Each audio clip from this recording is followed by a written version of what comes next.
Bienvenidos. En este video vamos a adentrarnos en una de las historias más antiguas y fascinantes de la mitología griega, la historia completa de los titanes. Estas criaturas colosales, anteriores a los dioses olímpicos que todos conocemos, gobernaron el universo en una época donde el tiempo apenas comenzaba a tener sentido. Su reinado, su caída y su legado marcaron el rumbo de todo lo que vendría después en el cosmos helénico. Hoy recorreremos ese camino desde el principio, desde el vacío primordial hasta las profundidades del Tártaro, pasando por batallas que sacudieron los cimientos de la tierra y el cielo. Relájense, cierren los ojos si lo desean, y déjense llevar por esta historia que atraviesa eones.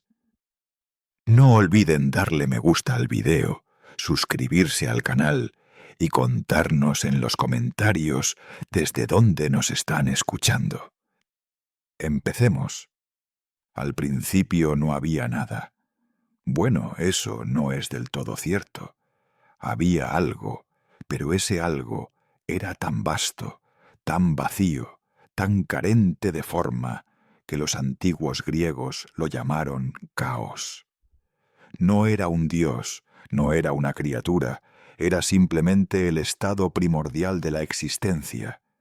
Un abismo sin fondo, donde no había arriba ni abajo, ni luz ni oscuridad, porque esos conceptos aún no existían. Imaginen un espacio infinito donde flotan partículas de potencial, donde todo puede ser, pero nada es todavía.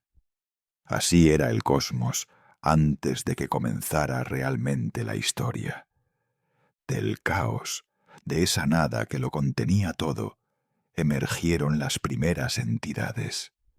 No nacieron en el sentido que conocemos, simplemente se manifestaron, como si el universo decidiera que ya era hora de que algo existiera. La primera en aparecer fue Gea, la Tierra. Gea no era solo un planeta o un trozo de roca flotando en el vacío. Era la Tierra misma, sólida, firme, maternal. Era el suelo bajo los pies, las montañas que se elevan hacia el cielo, los valles profundos donde corren los ríos. Gea era la fundación sobre la cual todo lo demás se construiría. Su presencia trajo estabilidad al caos, un punto de referencia en medio de la nada. Junto a Gea aparecieron otras entidades primordiales. Tártaro surgió como el abismo más profundo, un lugar tan lejano bajo la tierra que un ayunque de bronce tardaría 9 días en caer desde la superficie hasta su fondo. Tártaro era oscuro, frío, un sitio de castigo y olvido. También apareció Eros, no el pequeño dios alado del amor romántico que conocemos de épocas posteriores, sino una fuerza primordial de atracción y deseo, la energía que impulsaría a los seres a unirse y crear. Sin Eros, el universo habría permanecido estático, sin movimiento, sin generación. Y finalmente estaba Erebo, la oscuridad primordial, y Nyx, la noche. Nyx era especialmente poderosa, una diosa tan antigua y temible que incluso Zeus, el futuro rey de los dioses, la respetaría y evitaría enfrentarse a ella. De Nyx y Erebo nacieron Éter, la luz superior, y Gemera, el día. Así comenzó el ciclo de luz y oscuridad que marca nuestras vidas. Pero volvamos a Gea. Ella estaba sola en su solidez, rodeada de vacío, arriba y abismo abajo. Necesitaba compañía, o quizás el universo necesitaba balance. Así que Gea, por su propia voluntad, sin necesidad de pareja, dio origen a Urano, el cielo. Urano se extendió sobre ella, vasto y estrellado, cubriendo la tierra por completo. Era el firmamento, la bóveda celeste que contiene las estrellas. Urano y Gea se complementaban perfectamente, la tierra firme y el cielo infinito, lo material y lo etéreo. Y como era natural, se unieron. De esa unión entre Gea y Urano nacieron los primeros hijos, y aquí es donde realmente comienza nuestra historia. Porque esos hijos fueron los titanes. Pero no fueron los únicos. Gea también dio a luz a otras criaturas, seres que compartirían el destino de los titanes de maneras complejas. Los primeros en nacer fueron los cíclopes, 3 hermanos de un solo ojo en medio de la frente. Sus nombres eran Brontes, Estéropes y Arges, que significan trueno, relámpago y resplandor. Eran herreros extraordinarios, capaces de forjar armas y herramientas que nadie más podía crear. A pesar de su único ojo, veían más claramente que cualquier ser con 2. Eran fuertes, habilidosos, pero su apariencia era inquietante para su padre Urano. Luego nacieron los hecatónquiros, los de 100 manos. 3 hermanos también, llamados Coto, Briareo y Giges. Cada uno tenía 50 cabezas y 100 brazos. Eran monstruosos incluso para los estándares de aquella época primordial. Su fuerza era inconmensurable. Podían lanzar 100 rocas al mismo tiempo. Podían luchar contra 100 enemigos simultáneamente. Eran la personificación del poder bruto. Urano miró a estos hijos y sintió repulsión. No podía soportar su aspecto extraño, su poder potencialmente amenazador. Así que tomó una decisión que tendría consecuencias terribles. En cuanto los cíclopes nacieron, Urano los arrojó de vuelta al vientre de Gea, escondiéndolos en las profundidades de la tierra. Lo mismo hizo con los hecatonquiros. Los encerró en el Tártaro, ese abismo oscuro y terrible del que hablamos antes, para que nunca vieran la luz del día. Gea sufrió enormemente con esto. Imaginen el dolor de una madre cuyos hijos son arrancados de sus brazos y arrojados a una prisión eterna apenas nacen. Sentía el peso de sus hijos aprisionados dentro de ella, en las cavernas más profundas, y ese peso era tanto físico como emocional. Pero Gea era paciente, guardó su dolor y esperó. Después de los cíclopes y los hecatónquiros, Gea y Urano tuvieron más hijos, y estos fueron los titanes. 12 en total, 6 varones y 6 mujeres. Los titanes eran diferentes a sus hermanos monstruosos. Eran imponentes, sí, de tamaño colosal, pero su forma era más armoniosa, más cercana a lo que después serían los dioses olímpicos. No eran monstruos, eran los primeros dioses verdaderos, las primeras deidades con forma y personalidad definidas.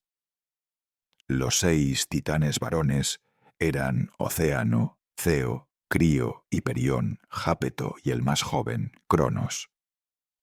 Las 6 titánides eran Tetis, Febe, Temis, Mnemósine, Tea y Rea. Cada uno de ellos representaba y controlaba aspectos fundamentales del mundo. Océano era el titán del gran río que rodeaba el mundo. En la cosmología griega antigua, se creía que un río inmenso, también llamado océano, circulaba alrededor de toda la Tierra, separando el mundo conocido del reino exterior, misterioso y peligroso. Océano era ese río, su personificación. Era tranquilo, constante, el flujo perpetuo del agua. Se casó con su hermana Tetis, y juntos tuvieron miles de hijos, todos los ritos, arroyos y fuentes del mundo. Las Oceánides, sus hijas, eran las ninfas de las aguas dulces. Ceo representaba el eje celestial, la inteligencia inquisitiva. No sabemos mucho sobre él en los mitos que han llegado hasta nosotros, pero se le asociaba con el conocimiento y la percepción. Se casó con Febe, cuyo nombre significa brillante. Febe estaba relacionada con la luna y la profecía. De su unión nacieron Leto y Asteria, quienes más tarde tendrían roles importantes en la mitología olímpica. Crío era el titán de las constelaciones y las estrellas, el poder que gobernaba los ciclos celestiales. Se unió a Euribia, una hija de Gea y Ponto, el mar primordial, y tuvieron hijos que controlaban aspectos del mar y el viento. Hiperión era el titán de la luz primordial, el que camina en las alturas. Su nombre viene de esa idea, caminar por encima. Junto con su hermana Tea, la titánide de la vista y la luz brillante, engendraron 3 de las fuerzas más importantes del cosmos. Helios el sol, Selene la luna y Eos la aurora. Cada mañana Helios cruzaba el cielo en su carro de fuego.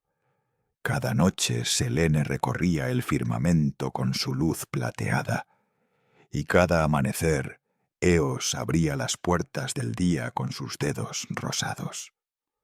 Jápeto era conocido como el perforador, asociado con la mortalidad y el destino de los humanos. Aunque los humanos aún no existían en esta época, Jápeto representaba el concepto de vida finita, de existencia limitada por el tiempo. Se casó con Clímene, una oceánide, y sus hijos serían fundamentales en las historias que vendrían. Atlas, Prometeo, Epimeteo y Menecio. Temis era la titánide de la ley divina y el orden. Su nombre literalmente significa lo establecido, lo correcto. Era la personificación de las leyes naturales y sociales, la justicia que debe existir para que el mundo funcione.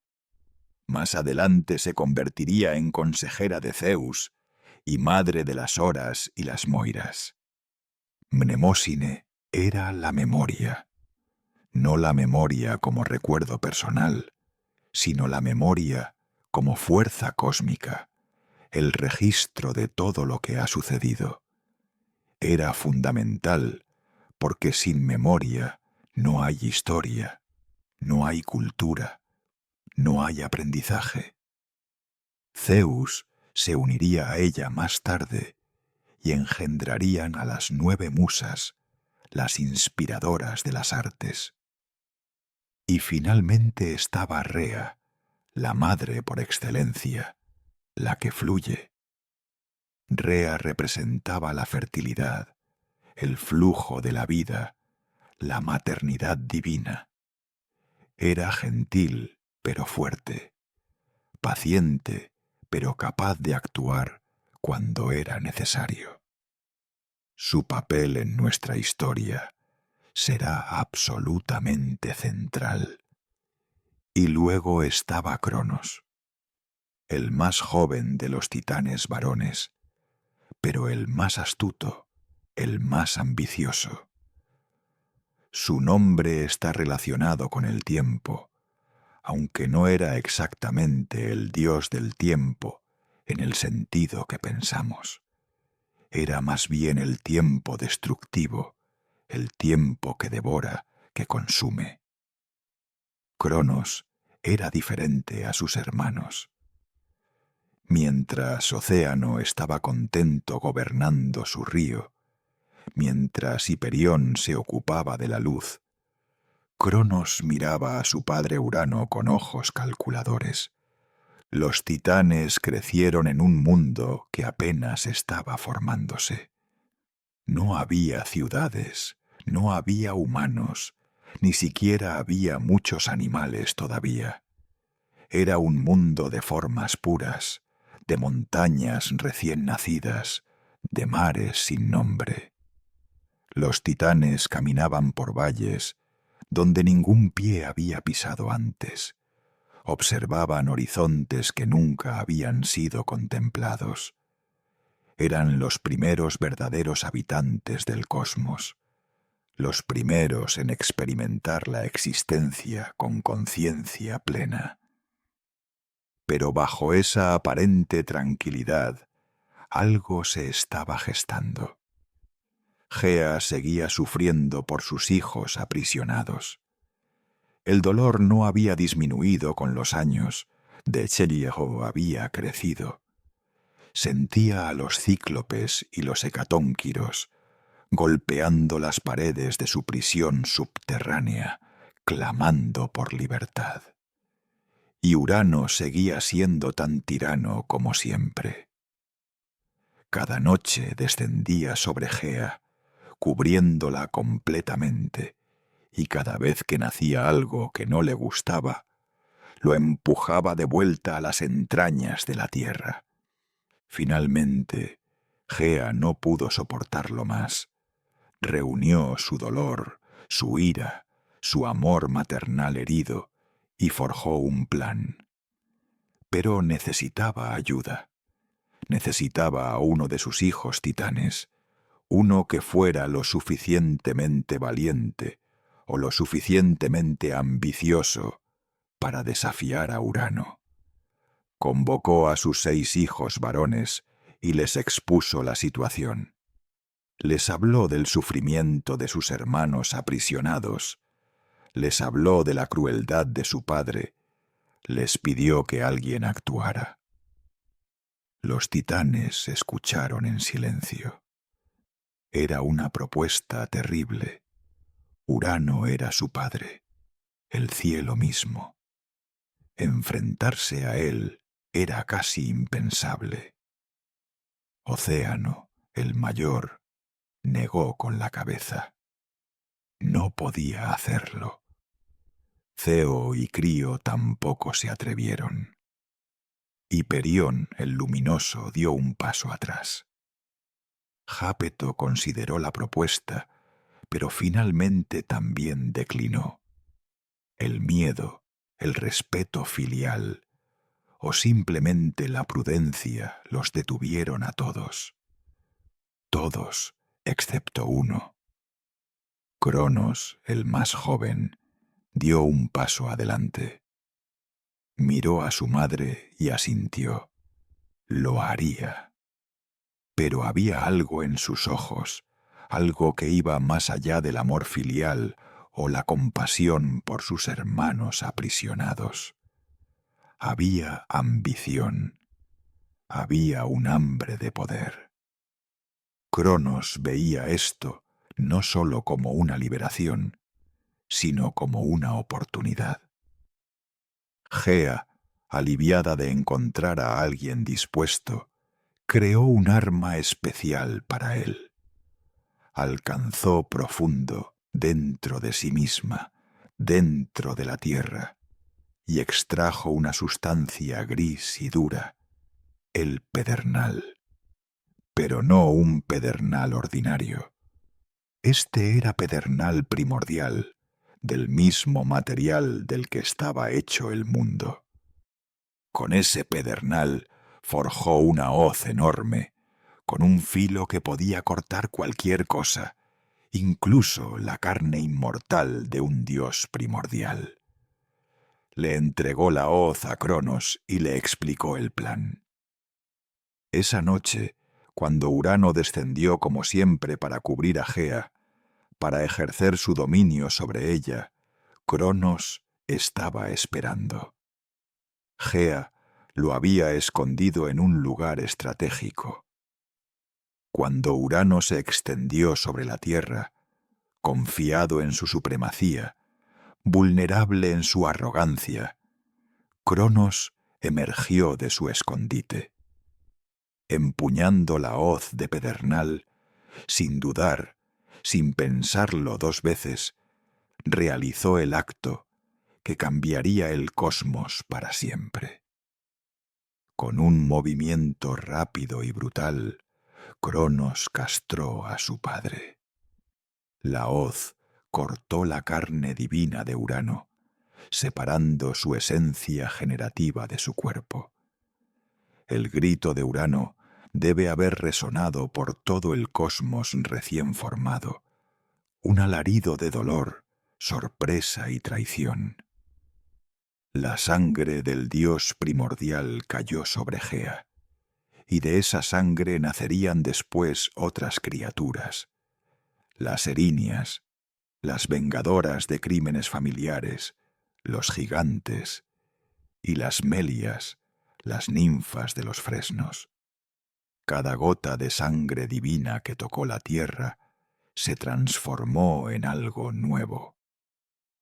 Los genitales cercenados de Urano fueron arrojados al mar por Cronos.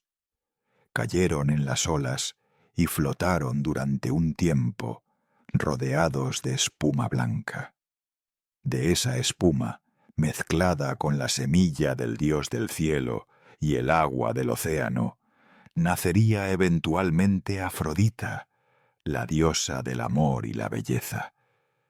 Pero eso sería más tarde, mucho más tarde. Urano, herido y humillado, se retiró. Se alejó de Gea, se elevó a las alturas definitivamente. Ya nunca más descendería para cubrir la tierra de la misma manera. Su reinado había terminado. Pero antes de retirarse completamente, Urano pronunció una maldición. Miró a Cronos con ojos llenos de dolor y furia, y le dijo que así como él había derrocado a su padre, así también sería derrocado por sus propios hijos. Que el ciclo de violencia que acababa de iniciar continuaría, que la traición sería pagada con traición. Cronos escuchó, pero no pareció preocuparse demasiado. Estaba demasiado emocionado con su victoria. Con Urano fuera del camino, Cronos ascendió al poder. Se convirtió en el rey de los titanes, el gobernante del cosmos. Era una nueva era. La Edad de Oro, como algunos la llamarían después. Pero antes de establecer su reinado completamente, Cronos hizo algo que su madre le había pedido. Liberó a sus hermanos aprisionados. Descendió al Tártaro y abrió las puertas.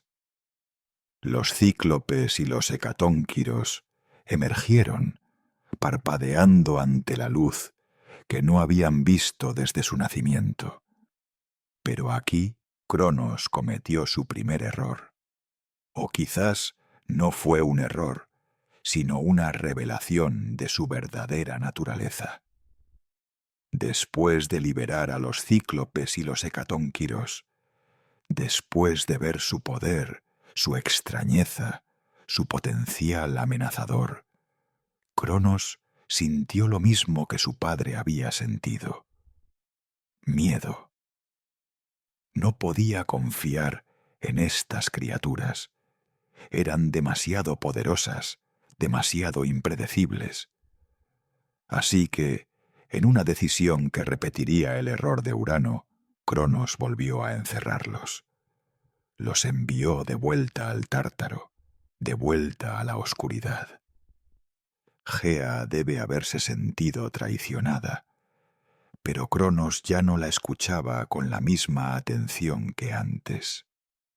Tenía el poder ahora, era el rey. Y los reyes, incluso los reyes titanes, a menudo se vuelven sordos a las voces que alguna vez los guiaron. Cronos estableció su dominio. Se casó con su hermana Rea, la más gentil de las titánides, y juntos se convirtieron en los gobernantes del universo. Los demás titanes ocuparon sus propios dominios, sus propias responsabilidades. Era un tiempo de orden, de estructura.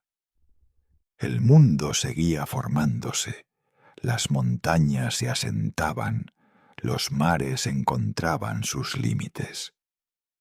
Todavía no había humanos, pero las criaturas comenzaban a poblar la tierra, animales de todo tipo, aves en el cielo, peces en los océanos. El reinado de Cronos fue largo, quizás milenios, aunque el tiempo funcionaba diferente en aquella época. No había calendario, no había estaciones, tal como las conocemos ahora. Todo fluía de manera más orgánica, más conectada con los ciclos naturales puros. Y durante mucho tiempo todo pareció estar bien. Cronos gobernaba con mano firme pero justa, o al menos eso parecía desde fuera. Pero la maldición de Urano permanecía en el aire como una nube invisible. Y pronto, muy pronto, comenzaría a manifestarse de la manera más terrible posible para Cronos. Rea estaba embarazada. Después de años de reinado, ella y Cronos finalmente iban a tener su primer hijo. Debería haber sido un momento de celebración, de alegría. Los titanes se reunieron para felicitar a la pareja real. Incluso Océano, que generalmente prefería permanecer en los confines del mundo, viajó para estar presente. Todo parecía perfecto. Pero Cronos no estaba celebrando. Mientras los demás titanes brindaban y cantaban, él permanecía en silencio, con el ceño fruncido, pensativo. Las palabras de su padre resonaban en su mente constantemente. La maldición, la profecía. Uno de sus hijos lo destronaría, así como él había destronado a Urano. La idea lo consumía, lo carcomía por dentro. No podía dormir sin tener pesadillas donde veía a un hijo suyo empuñando una hoz similar a la que él había usado, mirándolo con los mismos ojos calculadores que él había dirigido a su padre.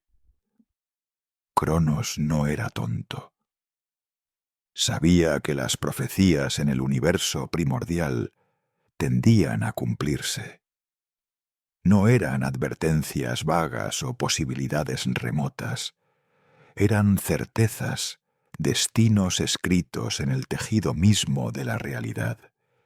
Si Urano había dicho que sería destronado por un hijo, entonces eso sucedería, a menos que él hiciera algo al respecto. Así que Cronos ideó un plan horrible, pero desde su perspectiva, necesario. Cuando el niño naciera, él lo impediría cumplir su destino de la manera más definitiva posible. No lo mataría, porque los inmortales no pueden ser matados tan fácilmente, pero lo neutralizaría. Lo escondería donde nunca pudiera crecer, nunca pudiera desarrollar poder, nunca pudiera amenazarlo. Llegó el día del nacimiento. Rea sintió las primeras contracciones en el palacio que habían construido en lo alto de una montaña sagrada. Gea la asistió, porque a pesar de su decepción con Cronos, seguía amando a sus nietos. El parto fue relativamente fácil, porque Rea era una diosa, y los partos divinos no conllevan el mismo sufrimiento que los mortales. Pronto, un llanto llenó las habitaciones. Era una niña. La limpiaron, la envolvieron en telas suaves y se la entregaron a Rea. Ella miró a su hija con amor infinito. Era hermosa, perfecta, con ojos que ya mostraban inteligencia, a pesar de haber nacido hace apenas momentos. Rea la acunó, le susurró palabras dulces. Por un momento, todo fue paz. Luego Cronos entró en la habitación. Su rostro era una máscara de determinación fría. Sin decir palabra, extendió sus manos hacia Rea. Ella entendió lo que quería, pero no podía creer que lo haría realmente. Negó con la cabeza.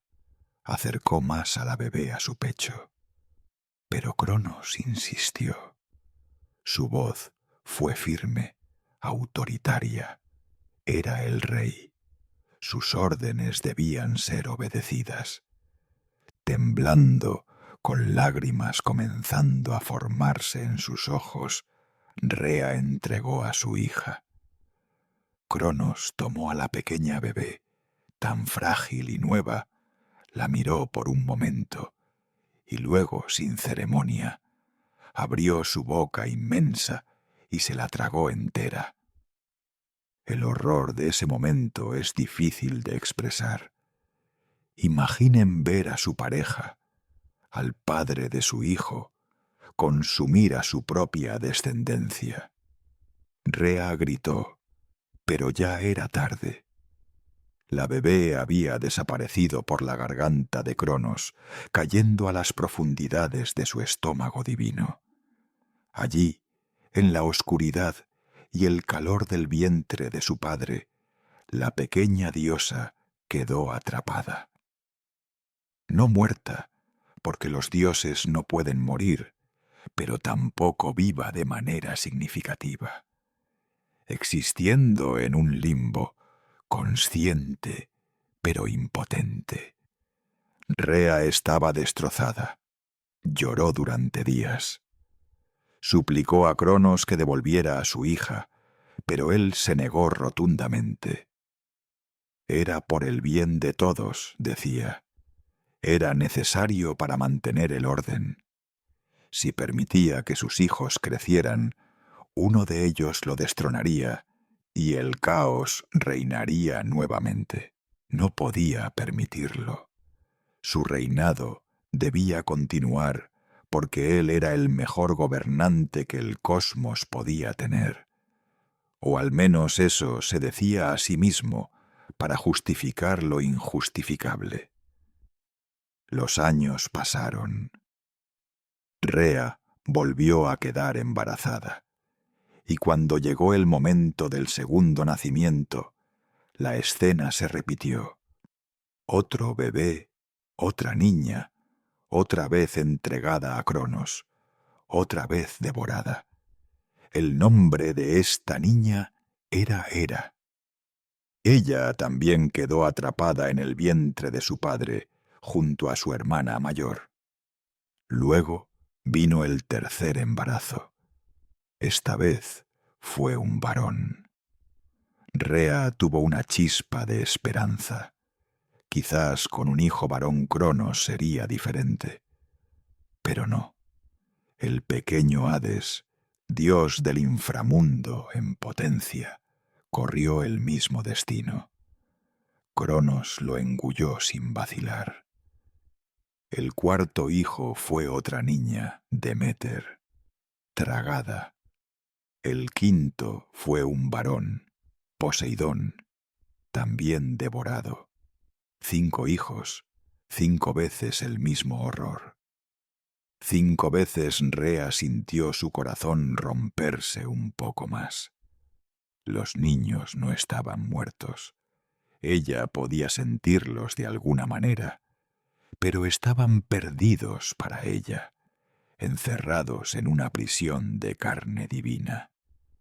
Rea ya no podía soportarlo más. Estaba embarazada por 6ª vez y sabía que si no hacía algo, este bebé sufriría el mismo destino que sus hermanos. Pero ya no era la diosa ingenua que había sido. El sufrimiento la había cambiado, endurecido. Había desarrollado una determinación de acero. Este hijo, juró, este hijo viviría. Este hijo sería libre. Y si las palabras de Urano eran ciertas, este hijo vengaría a sus hermanos y derrocaría a Cronos. Rea acudió a la única que podía ayudarla, Gea. Su madre, la tierra misma, la que había sufrido traiciones similares. Gea recibió a Rea en una cueva profunda, lejos del palacio de Cronos, donde podían hablar sin ser escuchadas. Rea le contó su plan desesperado. Necesitaba esconder al bebé cuando naciera, engañar a Cronos de alguna manera. Pero ¿cómo engañar al rey de los titanes, el más astuto de los dioses? Gea reflexionó. Miró a su hija con compasión. Y algo más, algo que brillaba como venganza fría. Cronos la había defraudado profundamente al volver a Zende, encerrar a los cíclopes y los hecatónquiros. Era hora de que pagara por todas sus acciones. Gea le dijo a Rea que fuera a la isla de Creta cuando llegara el momento del parto. Era un lugar remoto, salvaje, lleno de cuevas profundas, donde los sonidos no viajaban. Allí podría dar a luz en secreto. El tiempo pasó hasta que finalmente llegó el momento. Rea sintió las contracciones comenzar en medio de la noche. Sigilosamente, sin despertar a Cronos, salió del palacio. Viajó rápidamente, usando su poder divino, para desplazarse grandes distancias en poco tiempo. Cruzó mares y montañas hasta llegar a Creta. Gea la esperaba allí, junto a la entrada de una cueva particularmente profunda en el monte Ida. Entraron en la cueva. Era oscura, húmeda, con el sonido del agua goteando constantemente. No era el lugar más cómodo para un nacimiento real, pero era seguro. Las paredes de piedra mantendrían el secreto. Gea ayudó a Rea, guiándola, sosteniéndola.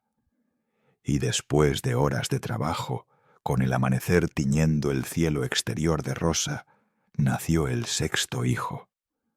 Un varón, sano y fuerte, con un llanto que resonó en la cueva como un trueno distante.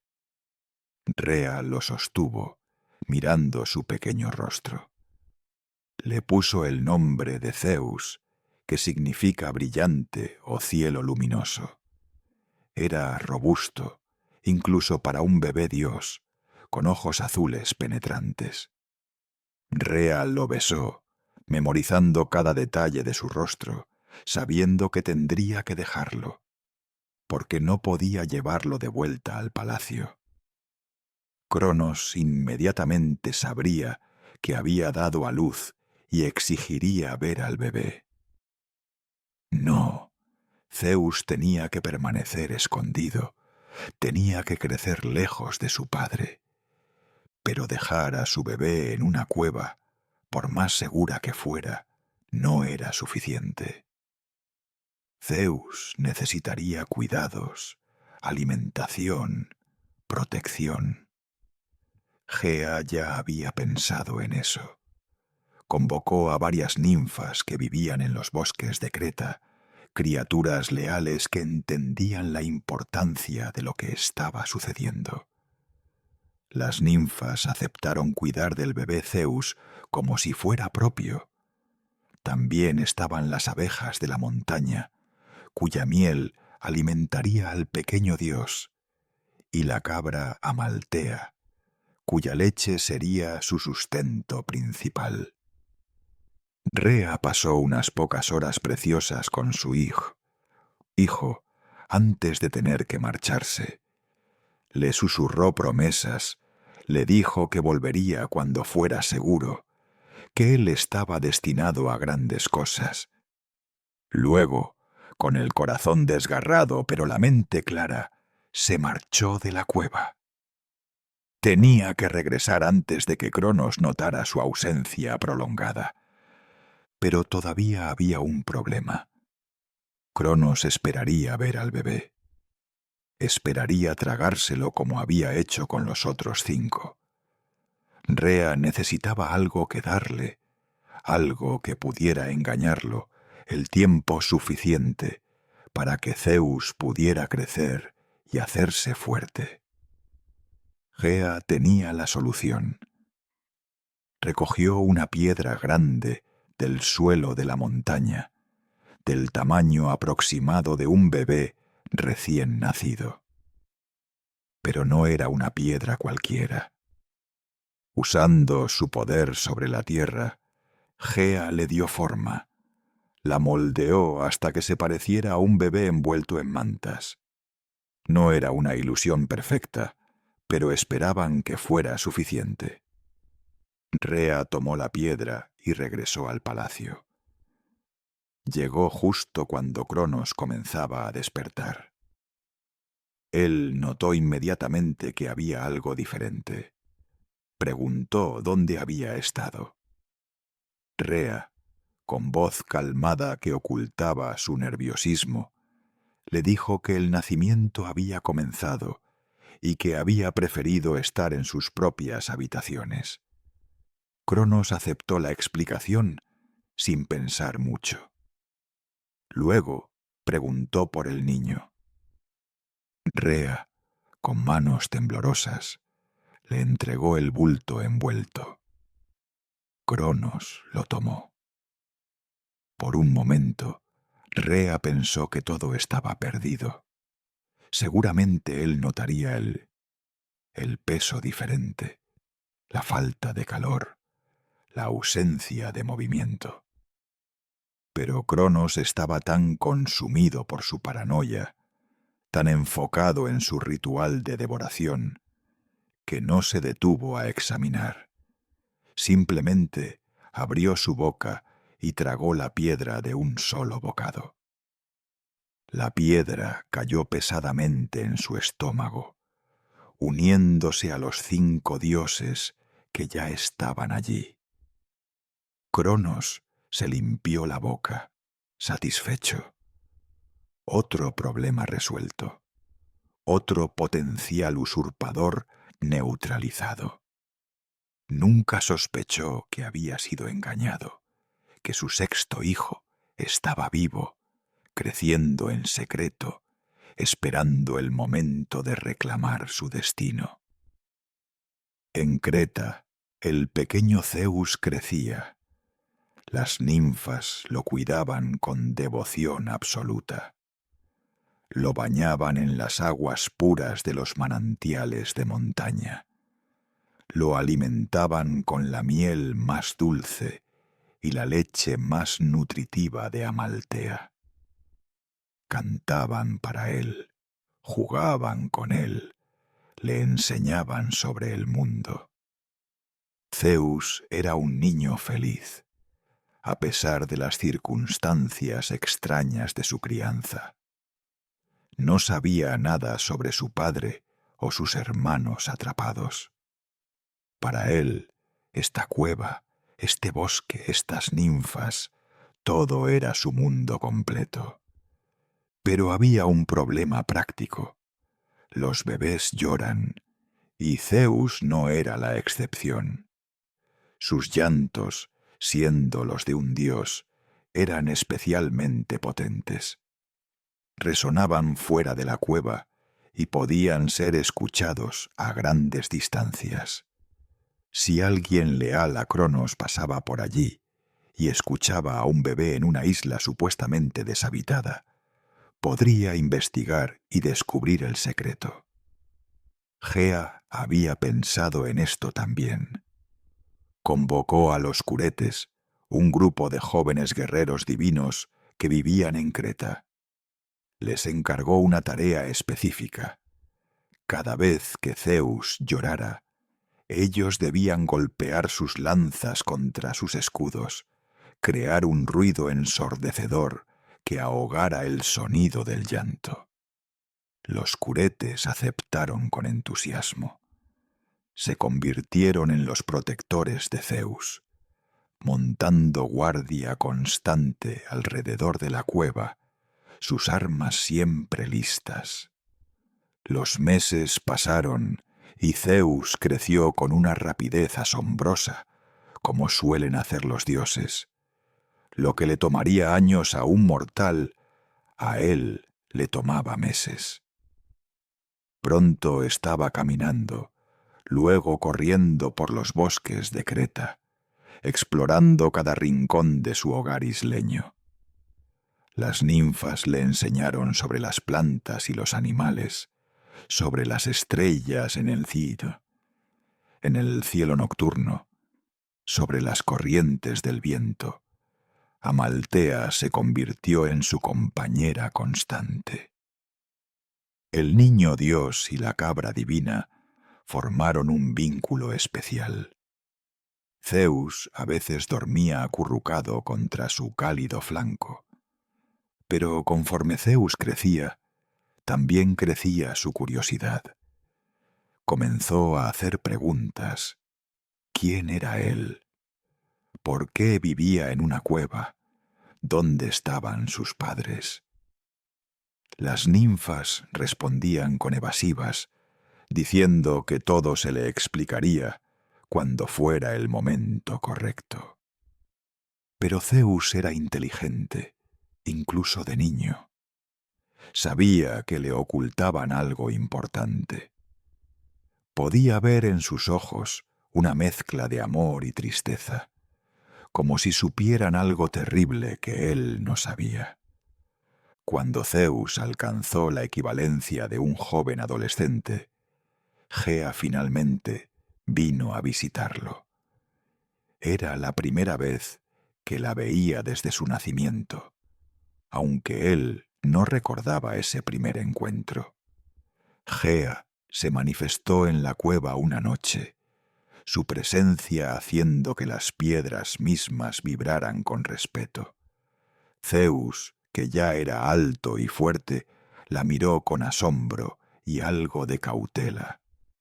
Había algo en esta figura antigua que inspiraba tanto reverencia como temor. Gea se sentó con él y le contó la verdad. Le habló de Cronos y Rea, de sus 5 hermanos atrapados en el estómago de su padre. Le habló de la profecía de Urano, del destino que Zeus estaba supuesto a cumplir. Le explicó por qué había sido escondido, por qué había crecido en secreto. Con cada palabra, Zeus sentía un torbellino de emociones, shock, ira, tristeza, pero también algo más, un sentido de propósito. Finalmente entendía quién era realmente. no era solo un niño sin familia criado por ninfas. Era Zeus, hijo de Cronos y Rea, hermano de dioses atrapados, y destinado a cambiar el orden del universo.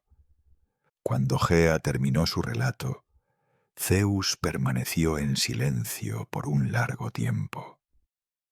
Procesaba todo lo que acababa de escuchar. Luego preguntó qué se esperaba que hiciera. Gea respondió con franqueza. Debía ir al palacio de Cronos, confrontar a su padre, liberar a sus hermanos y tomar su lugar como rey legítimo. Era una tarea inmensa, casi imposible. Cronos era el gobernante supremo, más fuerte que cualquier otro titán, con milenios de experiencia. Zeus era joven, sin entrenar en combate real, sin conocimiento del mundo más allá de Creta. Pero Zeus no vaciló. Quizás era la arrogancia de la juventud, o quizás era el destino manifestándose en su corazón. Miró a Gea y asintió. Lo haría, rescataría a sus hermanos, derrocaría a Cronos, cumpliría la profecía. Gea sonrió, una sonrisa que contenía tanto orgullo como una pizca de tristeza, porque sabía que el camino adelante sería sangriento y difícil. Antes de que Zeus pudiera marchar inmediatamente al palacio de Cronos, Gea lo detuvo. Necesitaba preparación, estrategia. No podía simplemente presentarse y exigir que su padre regurgitara a sus hermanos. Necesitaban un plan y necesitaban ayuda. Gea le dijo que primero debía encontrar aliados. Le habló de Metis, una oceánide extraordinariamente inteligente, hija de Océano y Tetis. Metis significaba astucia, sabiduría práctica. Si alguien podía idear un plan para engañar a Cronos, era ella. Zeus viajó entonces desde Creta hacia los confines del mundo donde habitaba Océano. Era su primer viaje real fuera de la isla, y el mundo le pareció vasto y maravilloso. Vio montañas que tocaban las nubes, valles verdes donde manadas de criaturas pastaban, ríos que serpenteaban como cintas plateadas. Vio el mar por primera vez desde su perspectiva adulta, su inmensidad azul extendiéndose hasta el horizonte. Todo era nuevo, todo era emocionante. Cuando llegó al palacio de Océano, ubicado en un lugar donde el río mundial formaba un remolino eterno, fue recibido con curiosidad. Océano sabía quién era Zeus. Gea le había enviado mensaje. El viejo titán observó al joven dios con ojos que habían visto el nacimiento del mundo. Vio en Zeus algo que le recordó a Cronos en su juventud, pero también algo diferente. Había menos oscuridad en este joven, menos ambición egoísta. Había más luz. Océano aprobó y llamó a su hija Metis. Metis apareció, y Zeus quedó impresionado inmediatamente. No solo por su belleza, aunque era hermosa, sino por la inteligencia evidente en sus ojos. Ella lo evaluó con una sola mirada, viendo no solo lo que era, sino lo que podría llegar a ser. Cuando Gea le había hablado sobre la necesidad de derrocar a Cronos, Metis ya había comenzado a formar ideas. Se sentaron juntos, Zeus y Metis, durante días, discutiendo estrategias. Zeus le contó todo lo que Gea le había revelado. Metis escuchó, haciendo preguntas ocasionales, su mente trabajando constantemente. Finalmente, después de mucha deliberación, presentó su plan. Era arriesgado, requería precisión y suerte, pero podría funcionar. El plan tenía dos partes. Primero, Zeus necesitaba ganarse la confianza de Cronos, acercarse a él sin levantar sospechas. Segundo, necesitaban una forma de hacer que Cronos regurgitara a los dioses que había tragado. Metis sabía de hierbas y pociones, conocimiento heredado de su madre Tetis, quien entendía los secretos del agua y lo que crece en ella.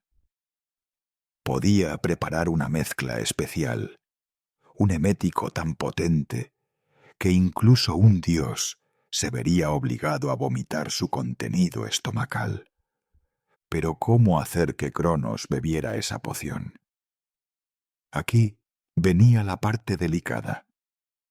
Zeus tendría que presentarse ante Cronos no como un hijo perdido o un rival, sino como un sirviente. Metis prepararía la poción y la disfrazaría como un vino especial, un regalo para el rey. Zeus se ofrecería como copero, el que sirve las bebidas al monarca. Era un puesto de confianza, pero también de humildad. Cronos, en su arrogancia, probablemente aceptaría sin pensarlo mucho. Después de todo, ¿qué amenaza podría representar un joven copero? Zeus estuvo de acuerdo con el plan. Metis se puso a trabajar, recolectando ingredientes raros de los confines del mundo. Necesitaba mostaza del valle más profundo, sal del mar más salado, y una hierba especial que sólo crecía donde la tierra se encontraba con el océano. Mezcló estos ingredientes con cuidado, creando una poción que olía dulce como vino de néctar, pero que tendría un efecto devastador en quien la bebiera. Mientras Metis preparaba la poción, Zeus se preparaba mentalmente. Practicaba su historia de cobertura. Era un joven dios nacido de ninfas menores, decía, sin hogar ni familia, buscando servir al gran Cronos. Debía parecer sincero, humilde, inofensivo. Repasaba las palabras una y otra vez hasta que sonaban naturales. Finalmente llegó el día. Metis le entregó a Zeus una jarra de cerámica bellamente decorada, sellada con cera. Dentro estaba la poción, dorada y brillante, indistinguible del mejor vino. Le dio instrucciones precisas. Debía servir esta bebida a Cronos en un momento en que estuviera relajado, preferiblemente durante un banquete. Y debía asegurarse de que Cronos bebiera todo el contenido de una sola vez. Si solo bebía un poco, el efecto sería débil y el plan fracasaría. Zeus tomó la jarra, la sostuvo con cuidado como si contuviera el futuro del universo, que en cierto sentido era verdad. Se despidió de Metis, quien le deseó suerte con una mirada que contenía más que preocupación profesional. Había algo personal ahí, un vínculo que había comenzado a formarse entre ellos. Pero no había tiempo para explorar eso ahora. Zeus tenía una misión. Viajó hacia el palacio de Cronos, ubicado en lo alto del monte Otris, la montaña sagrada de los titanes. Era una estructura imponente, construida con piedras que parecían crecer directamente de la montaña misma. Torres se elevaban hacia el cielo, y desde la entrada principal se podía ver todo el mundo conocido. Era un símbolo del poder de Cronos, su dominio sobre todo lo que existía. Zeus se presentó ante las puertas, su corazón latiendo fuerte, pero su rostro calmado. Los guardias, criaturas menores leales a Cronos, le preguntaron su negocio.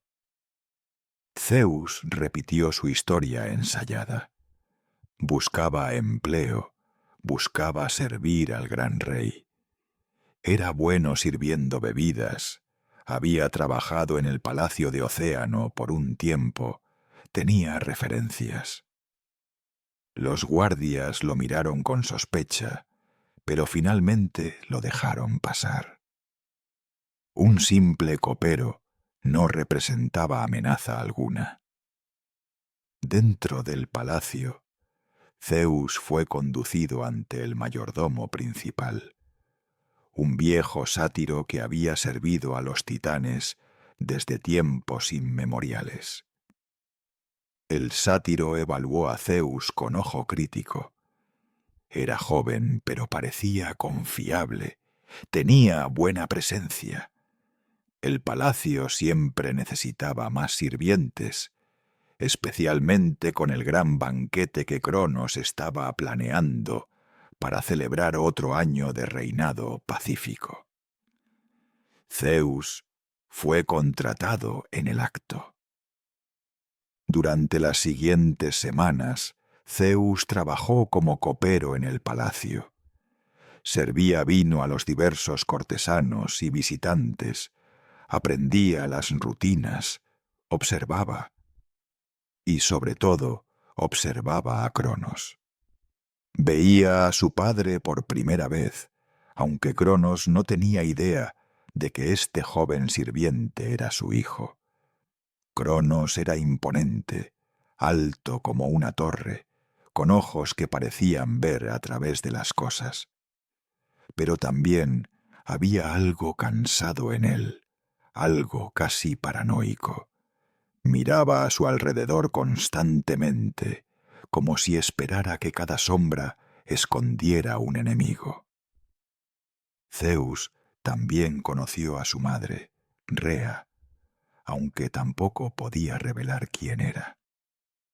Rea pasaba la mayor parte de su tiempo en sus propias habitaciones, alejada de Cronos. El brillo había desaparecido de sus ojos.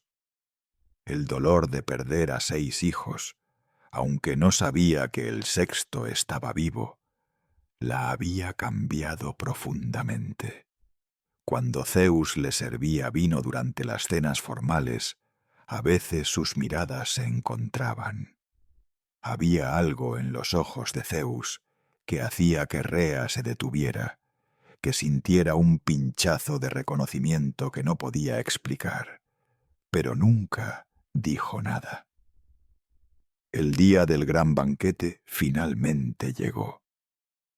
El salón principal del palacio fue decorado espléndidamente. Todos los titanes que no estaban ocupados con sus dominios asistieron. Océano vino desde su río mundial, y Perión descendió desde las alturas donde supervisaba el movimiento del sol. Tea llegó con su luz brillante. Incluso algunos de los hijos de los titanes estaban presentes. Prometeo, el hijo previsor de Jápeto, observaba todo con su característica intensidad analítica. Atlas, su hermano, imponente y fuerte, conversaba con otros jóvenes dioses. Zeus se movía entre los invitados con una bandeja, llenando copas, siendo invisible como debe ser un buen sirviente. Pero sus ojos siempre volvían a Cronos, quien se sentaba en el trono principal, bebiendo copa tras copa, relajándose conforme la noche avanzaba. Este era el momento que Zeus había estado esperando. Cuando Cronos pidió más vino, Zeus se acercó.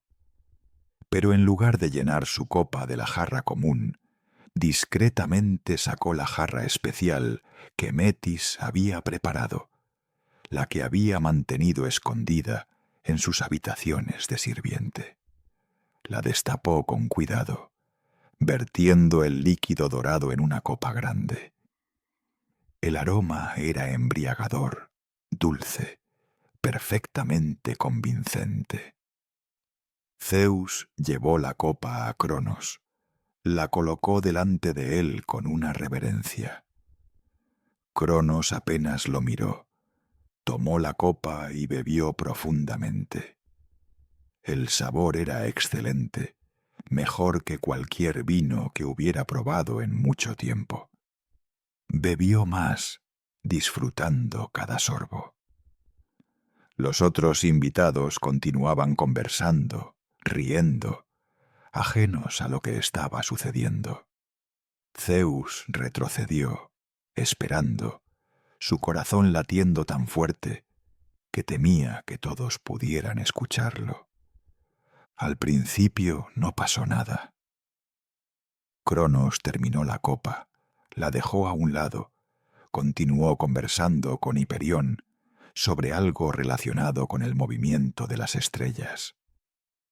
Zeus comenzó a preocuparse. Había funcionado la poción, o Metis había cometido un error. Pasaron varios minutos angustiosos. Entonces Cronos se detuvo a mitad de una frase. Su rostro cambió, palideciendo incluso bajo su tez divina. Se llevó una mano al estómago. Algo estaba mal, muy mal.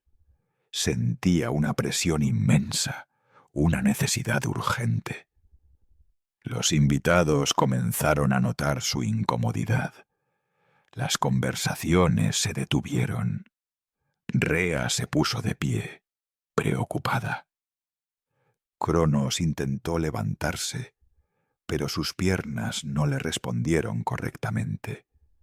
La presión en su estómago se volvió insoportable. Y entonces, sin poder controlarlo, comenzó a vomitar. Hoy, una vez más, hemos abierto una pequeña puerta al pasado. No para despertarnos, sino para descansar junto a la historia. Espero que este viaje lento y tranquilo, por otra época, no se quede solo como un relato más, sino que se convierta en un suave acompañante, mientras tus pensamientos se aquietan y el sueño llega poco a poco. Porque aquí la historia no se cuenta para impresionar, sino para calmar, no para correr a través de fechas y batallas, sino para dejar que el tiempo avance despacio, como lo hacía entonces. Cada historia que escuchas en este canal tiene un único propósito: ayudarte a soltar el día, relajar la mente y dejar que la noche haga su trabajo. Dormir bien no es perder el tiempo, es permitir que el cuerpo y la mente se reconcilien con el silencio. Si esta narración te ayudó a desconectar, puedes apoyar el canal con un me gusta, para que estas historias tranquilas lleguen a más personas que buscan descanso. Y si lo deseas, cuéntame en los comentarios, ¿en qué momento sentiste que el sueño empezó a ganar la batalla esta noche? La historia es infinita, y la noche también ofrece muchos caminos por recorrer. Si quieres seguir viajando sin prisas, asegúrate de estar suscrito al canal y de activar las notificaciones para no perderte nuevos relatos diseñados para dormir. Y ahora, si aún no te has quedado dormido y quieres continuar en este estado de calma, puedes elegir uno de los otros videos que aparecen en pantalla y dejar que otra historia te acompañe. Que el pasado se vuelva susurro, que el presente se apague despacio. Buenas noches, descansa y que tengas dulces sueños.